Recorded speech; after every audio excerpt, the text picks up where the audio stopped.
Dear students, welcome to the today e-lecture of FOM Fundamentals of Management Unit 3rd, which is based on organizing.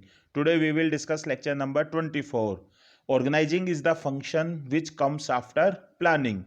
In today lecture we will discuss very important topic, formal and informal group organizations. First of all, we will discuss meaning of formal group organizations, advantages and disadvantages of formal group organizations, and after that we will discuss what is the meaning of informal group organizations and advantages and disadvantages of informal group organizations. In the last, we will compare formal and informal group organizations on the basis of some parameters. First of all, we will discuss what is the meaning of formal group organization. Group का basically मतलब क्या होता है? More than one. तो जो organisation है उसमें number of employees होते हैं. उन एम्प्लॉयज की जो ग्रुपिंग है वो दो टाइप से हो सकती है, फॉर्मली और इनफॉर्मली. तो जो एम्प्लॉयज की ग्रुपिंग है वो डेलिबरेटली टॉप मैनेजमेंट द्वारा की जाती है, हिरार्कीज बनाई जाती हैं, अथॉरिटी, रिस्पॉन्सिबिलिटी, अकाउंटेबिलिटी डिसाइड की जाती है. ऑर्गेनाइजेशन में जो एम्प्लॉयज हैं उनको properly rules, regulations, policy, procedures को फॉलो करने होते हैं. हर डेजिग्नेशन में प्रॉपर जॉब डिस्क्रिप्शन होता है और उसी के ही अकॉर्डिंग उस एम्प्लॉय का वर्क होता है. एम्प्लॉय का सुपीरियर होगा, उसका सबऑर्डिनेट होगा, और जो डेजिग्नेशन है उस डेजिग्नेशन के अकॉर्डिंग उस एम्प्लॉय की अथॉरिटी होगी. तो इसे हम कौन सी ऑर्गेनाइजेशन स्ट्रक्चर बोलते हैं? फॉर्मल ग्रुप ऑर्गेनाइजेशन स्ट्रक्चर बोलते हैं. तो लुइस एलन ने क्या डेफिनेशन दी है?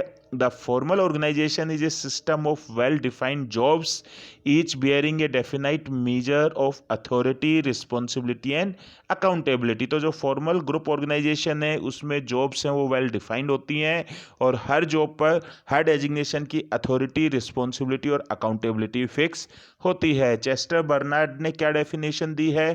Formal organization is a system of consciously coordinated activities of two or more persons toward a common objective. तो बट ऑब्वियस जो ऑर्गेनाइजेशन का ऑब्जेक्टिव है वो क्या है? Profit maximization, sales maximization, increasing market share, customer satisfaction. तो इन common objectives को अचीव करने के लिए कॉन्शियसली का मतलब जानबूझकर मैनेजमेंट की तरफ से जो number of hierarchies, authorities, responsibilities decide की जाती हैं और आपस में एक दूसरे से वो कोऑर्डिनेट होती हैं, उसे हम कौन सी ऑर्गेनाइजेशन स्ट्रक्चर बोलते हैं? फॉर्मल ऑर्गेनाइजेशन स्ट्रक्चर बोलते हैं. अब क्या क्या फीचर है फॉर्मल ऑर्गेनाइजेशन की? तो features of formal organization, first क्या है? It specifies the relationship among various job positions and the nature of their interpersonal relationship. This clarifies who has to report to whom. तो formal organization में relationship है हर job position की, जैसे कि national manager, regional manager, branch manager, assistant manager और sales executive.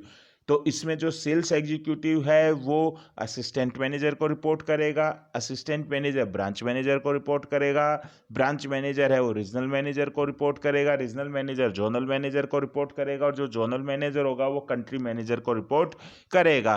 Second क्या है? It is a means to achieve the objectives specified in the plans as it lays down rules and procedures essential for their achievement. तो जो formal organisation होती है उसमें rules, regulations, policy, procedures बने होते हैं जो कि प्लानिंग के अकॉर्डिंग बनाए जाते हैं और इन ऑर्गेनाइजेशन में हर एम्प्लॉय को उन रूल्स, रेगुलेशंस, पॉलिसी, प्रोसीजर्स को फॉलो करना होता है. अलग अलग डिपार्टमेंट्स होते हैं और जो डिपार्टमेंट्स है वो एक दूसरे से कोऑर्डिनेट और इंटरलिंक्ड होते हैं, जैसे production department, purchase department, sales department, finance department, HR department. तो ये फॉर्मल ऑर्गेनाइजेशंस में अलग अलग डिपार्टमेंट्स हैं वो एक दूसरे से कोऑर्डिनेटेड होंगे. नेक्स्ट नेचर या नेक्स्ट फीचर क्या है कि जो फॉर्मल ग्रुप ऑर्गेनाइजेशन है वो टॉप मैनेजमेंट के द्वारा डेलिब्रेटली बनाई जाती हैं जिससे कि ऑर्गेनाइजेशन की फंक्शनिंग है वो स्मूथ हो सके. नेक्स्ट फंक्शन क्या है या फीचर क्या है कि जो फॉर्मल ग्रुप ऑर्गेनाइजेशंस होती हैं उसमें ज़्यादा एम्फेसिस वर्क पर होता है. आपका जो डेजिग्नेशन है आपको उसके अकॉर्डिंग वर्क करना पड़ेगा, इंटरपर्सनल रिलेशनशिप पर ज़्यादा फोकस नहीं किया जाता. अब नेक्स्ट क्या है? Advantages of formal group organization. तो फर्स्ट क्या है? It is easier to fix responsibility since mutual relationships are clearly defined. Suppose एक पर्टिकुलर ब्रांच है, वहाँ से सेल्स निकल कर नहीं आ रही है, तो आप उसके लिए पर्टिकुलर उस ब्रांच मैनेजर को ही रिस्पॉन्सिबल ठहराओगे, हर ब्रांच मैनेजर रिस्पॉन्सिबल नहीं होगा। तो क्योंकि हर डेजिग्नेशन की, हर जॉब की अथॉरिटी, रिस्पॉन्सिबिलिटी, अकाउंटेबिलिटी फिक्स होती है, तो अगर कोई काम नहीं हो पा रहा है तो आप एक पर्टिकुलर उस पर्सन को रिस्पॉन्सिबल ठहरा सकते हो। नेक्स्ट क्या है, नो ओवरलैपिंग ऑफ वर्क। जैसा कि मैंने आपको बताया था कि फॉर्मल ग्रुप ऑर्गेनाइजेशंस में अलग अलग डिपार्टमेंट्स होते हैं, HR department, marketing department, finance department, research department, purchase department, production department. तो हर डिपार्टमेंट का अपना वर्क होता है, तो डुप्लीकेशन ऑफ एफर्ट्स नहीं होता है, वर्क की ओवरलैपिंग नहीं होती है। नेक्स्ट क्या है, creation of chain of command. Formal group organization में जो सबऑर्डिनेट हैं वो अपने से जो इमीडिएट सुपीरियर होता है उसको रिपोर्ट करता है, जो सुपीरियर है वो अपने सबऑर्डिनेट्स को इंस्ट्रक्शन देते हैं। तो जो हेनरी फ्योल का प्रिंसिपल था यूनिटी ऑफ कमांड, वो मेंटेन रहता है। नेक्स्ट क्या है, अचीवमेंट ऑफ ऑर्गेनाइजेशनल ऑब्जेक्टिव्स। अगर फॉर्मल ग्रुप ऑर्गेनाइजेशन बनी होगी तो प्रॉपर टीम वर्क होगा, हर किसी की अथॉरिटी, रिस्पॉन्सिबिलिटी, अकाउंटेबिलिटी फिक्स होगी, तो जो ऑर्गेनाइजेशन के ऑब्जेक्टिव्स हैं वो ऑब्जेक्टिव्स अचीव होंगे।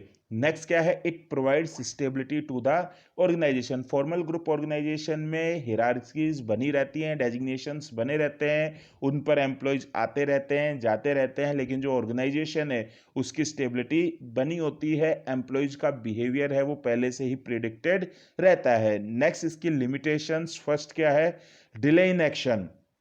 क्योंकि जो फॉर्मल ग्रुप ऑर्गेनाइजेशन है उसमें जो लोअर लेवल का एम्प्लॉय है उसको टॉप मैनेजमेंट के एम्प्लॉय तक अपनी बात पहुंचानी है, तो वो डायरेक्ट बाईपास नहीं कर सकता, वो अपने से इमीडिएट सुपीरियर को बताएगा, फिर वो सुपीरियर अपने से इमीडिएट सुपीरियर को बताएगा, फिर वो सुपीरियर अपने से इमीडिएट सुपीरियर को बताएगा, फिर टॉप मैनेजमेंट डिसीजन लेगा, फिर वो वापस है वो अपने से सबऑर्डिनेट को बताएगा, फिर वो अपने से नीचे वाले सबऑर्डिनेट को बताएगा, तो जो एक्शन है उसमें डिले हो जाता है। नेक्स्ट क्या है, एम्फेसिस ऑन वर्क ओनली। इसमें बेसिकली जो केवल और केवल फॉर्मल ग्रुप ऑर्गेनाइजेशन है इसमें फोकस है वर्क पर रहेगा, और इसमें जो रूल्स, रेगुलेशंस, पॉलिसीज, प्रोसीजर्स बने हुए हैं उन्हीं के अकॉर्डिंग ही आपको काम करना पड़ेगा। तो आप अपनी क्रिएटिविटी को यहाँ पर शो नहीं कर सकते हो, आप फ्लेक्सिबल नहीं हो पाओगे, आपको जो रिजिड है उसी रिजिड के अकॉर्डिंग ही रहना पड़ेगा। और नेक्स्ट क्या है, ignore social needs of employees. Organization में जो एम्प्लॉयज वर्क कर रहे हैं वो ह्यूमन बींग्स हैं, रोबोट नहीं हैं, उनके इमोशंस होते हैं। फॉर्मल ग्रुप ऑर्गेनाइजेशन में उनको तवज्जो या प्रायोरिटी नहीं दी जाती है। तो it is difficult to understand all human relationship in an enterprise at it places more emphasis on structure and work. तो नेक्स्ट कौन सा आ जाता है, इनफॉर्मल ग्रुप ऑर्गेनाइजेशन।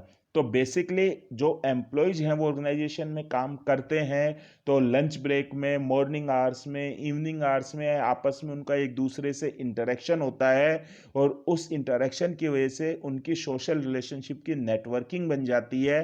तो इसे ही हम कौन सा ऑर्गेनाइजेशन बोलते हैं, इनफॉर्मल ग्रुप ऑर्गेनाइजेशन बोलते हैं। तो जो बेसिकली इनफॉर्मल ग्रुप ऑर्गेनाइजेशंस होते हैं वो फॉर्मल ऑर्गेनाइजेशन में इमर्ज होते हैं। एक फॉर्मल ऑर्गेनाइजेशन में नंबर ऑफ इनफॉर्मल ग्रुप्स हो सकते हैं जो कि एम्प्लॉयज के एक दूसरे से इंटरेक्शन, इंटरेस्ट, हॉबीज के बेस पर क्रिएट होते हैं। क्योंकि ऑर्गेनाइजेशन में जो पीपल हैं वो एक दूसरे से फ्रिक्वेंट कांटेक्ट करते हैं, तो हम उनको फोर्स नहीं कर सकते कि वो हमेशा एक फॉर्मल स्ट्रक्चर में रहें।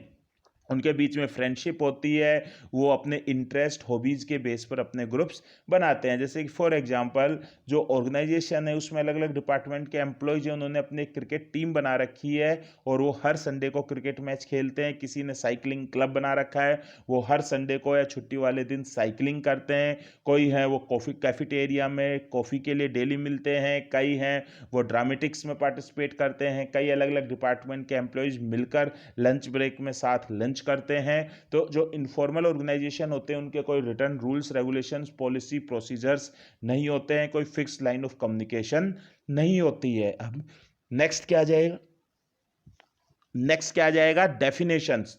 तो चेस्टर बर्नार्ड ने क्या डेफिनेशन दी है इनफॉर्मल ग्रुप की?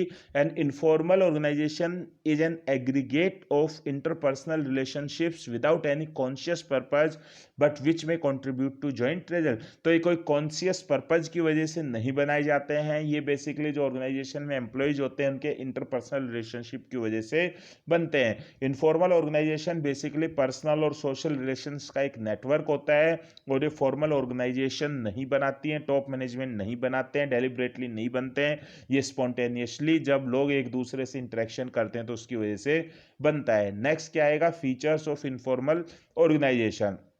तो जो इनफॉर्मल ऑर्गेनाइजेशन है वो फॉर्मल ऑर्गेनाइजेशन में विद इन ओरिजिनेट होते हैं। Reason, personal interaction among employees. इसमें एक ग्रुप में स्टैंडर्ड बिहेवियर नहीं होता है कि आपको एक fix rules regulations policies procedure follow करना होगा। यहाँ के जो बिहेवियर हैं वो ग्रुप नॉर्म्स से बनते हैं, ना कि रूल्स रेगुलेशंस पॉलिसीज से बनते हैं। फॉर्मल ऑर्गेनाइजेशन में कम्युनिकेशन का एक प्रॉपर चैनल होता है, इनफॉर्मल ग्रुप में कोई फिक्स कम्युनिकेशन का चैनल नहीं होता है। टॉप डाउन भी हो सकता है, बॉटम अप भी हो सकता है, डायगोनल भी हो सकता है और वर्टिकल और हॉरिजॉन्टल्स भी हो सकते हैं। फॉर्मल ग्रुप ऑर्गेनाइजेशंस डेलिबरेटली बनते हैं जबकि informal group organization spontaneously interaction से बनते हैं और ये मैनेजमेंट क्रिएट नहीं करता है।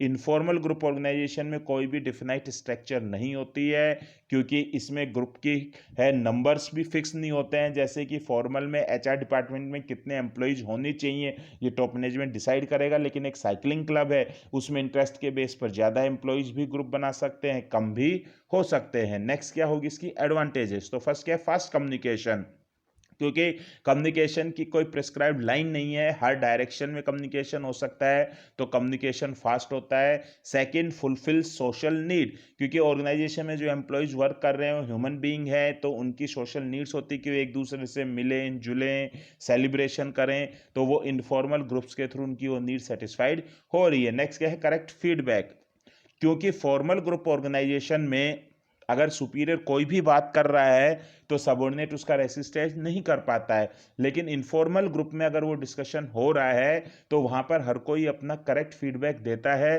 तो जो एम्प्लॉयज हैं वो करेक्ट फीडबैक इनफॉर्मल ग्रुप में देते हैं। तो सपोज कोई ऑर्गेनाइजेशन है वो अपने रूल्स रेगुलेशंस पॉलिसीज चेंज करना चाह रही है, कंपनसेशन पॉलिसी चेंज करना चाह रही है, रिक्रूटमेंट पॉलिसी चेंज करना चाह रही है, तो वो इनफॉर्मल ग्रुप से उसे जो फीडबैक मिल रहा है वो उसके बेस पर डिसीजंस ले सकती है। नेक्स्ट क्या है? इनफॉर्मल ग्रुप्स की लिमिटेशंस। फर्स्ट क्या है? स्प्रेड रूमर्स, रूमर्स का अफवाह।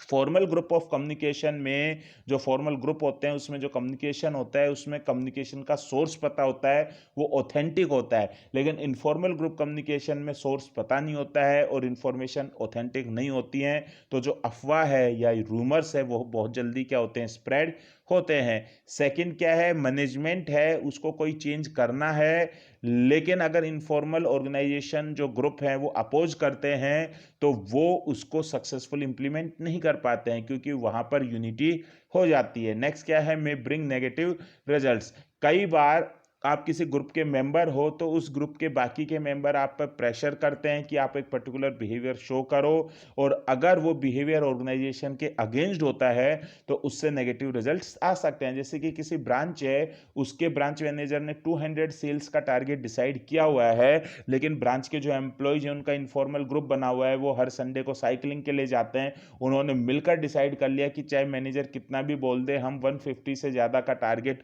पर मंथ अचीव नहीं करेंगे, तो वो ऑर्गेनाइजेशन के लिए नेगेटिव रिजल्ट ला रहा है। लास्ट, फॉर्मल और इनफॉर्मल ऑर्गेनाइजेशन का कंपैरेटिव व्यू। जब कभी भी हम कोई कंपैरिजन करते हैं तो सबसे पहले बेस लेते हैं। तो फर्स्ट बेस क्या है? मीनिंग। फॉर्मल और इनफॉर्मल। फॉर्मल की मीनिंग क्या है? Structure of authority relationship created by the management, जबकि इनफॉर्मल ग्रुप ऑर्गेनाइजेशन बेसिकली है network of social relationship arising out of interaction among employees. Second basis origin. जो formal organisation है उसका origin होता है कंपनी के रूल्स रेगुलेशंस पॉलिसीज प्रोसीजर्स बनने से, जबकि इनफॉर्मल ग्रुप ऑर्गेनाइजेशन का ओरिजिन होता है एम्प्लॉयज के बीच आपस में सोशल इंटरेक्शन से। अथॉरिटी, यहाँ पर जो फॉर्मल ऑर्गेनाइजेशन है उसमें जो अथॉरिटी है वो मैनेजमेंट डिसाइड करता है कि किस डेजिग्नेशन को कितनी अथॉरिटी देनी है, जबकि इनफॉर्मल ग्रुप ऑर्गेनाइजेशन में किसकी बात मानी जाती है, किसके ज़्यादा चीज़ें लोग फॉलो करते हैं, ये उन मेंबर्स में जिसकी पर्सनल क्वालिटीज़ होती है उसके बेस पर। बिहेवियर, फॉर्मल ऑर्गेनाइजेशन में जो बिहेवियर है, एम्प्लॉयज़ किस टाइम आ रहे हैं, किस टाइम जा रहे हैं, कैसे लीव ले रहे हैं, कैसे बिहेव कर रहे हैं, ये सब रूल्स रेगुलेशन से डायरेक्टेड होता है, जबकि इनफॉर्मल ग्रुप ऑर्गेनाइजेशन में ऐसा कोई सेट बिहेवियर पैटर्न नहीं होता है। फॉर्मल ऑर्गेनाइजेशन में जो फ्लो ऑफ कम्युनिकेशन है वो स्केलर चेन के थ्रू, जो कि हेनरी फ्योल ने बताई थी, उसके थ्रू होता है। सबॉर्डिनेट अपने से इमीडिएट सुपीरियर को, वो उससे इमीडिएट सुपीरियर को, जबकि इनफॉर्मल ग्रुप ऑर्गेनाइजेशन में किसी भी वेज में कम्युनिकेशन हो सकता है। नेचर, फॉर्मल ऑर्गेनाइजेशन की जो स्ट्रक्चर होती है वो रिजिड होती है, इनफॉर्मल ग्रुप ऑर्गेनाइजेशन की स्ट्रक्चर फ्लेक्सिबल होती है, कितने भी मेंबर्स ऐड हो सकते हैं, कभी भी कितने भी मेंबर्स हैं एलिमिनेट हो सकते हैं। लीडरशिप, फॉर्मल ऑर्गेनाइजेशन में जो सुपीरियर होता है वही लीडर होता है, वही बॉस होता है, बाकी के सबऑर्डिनेट्स उसकी बात को फॉलो करते हैं, जबकि इनफॉर्मल ग्रुप ऑर्गेनाइजेशन में जो मैनेजर होगा वो ज़रूरी नहीं है कि वो ऑफिस का आपका बॉस ही हो, वो ग्रुप के द्वारा सेलेक्ट किया जाता है। जैसे कि क्रिकेट टीम बनी है, ये उसमें बॉस भी हैं, सबऑर्डिनेट भी हैं, लेकिन एक सबऑर्डिनेट बहुत अच्छा खेलता है, उसमें क्रिकेट की अच्छी नॉलेज है, तो आपने उसको अपनी टीम का कैप्टन बनाया हुआ है। तो ऑफिस में तो बॉस है, वो मैनेजर है, लीडर है, लेकिन क्रिकेट टीम में जो बॉस है वो जो एम्प्लॉय है या जो सबऑर्डिनेट है उसके अंडर की में उसकी कैप्टेंसी में खेल रहा है। तो इसी के साथ ही आपका ये जो टॉपिक था formal and informal group organization से कंप्लीट होता है। Thank you very much.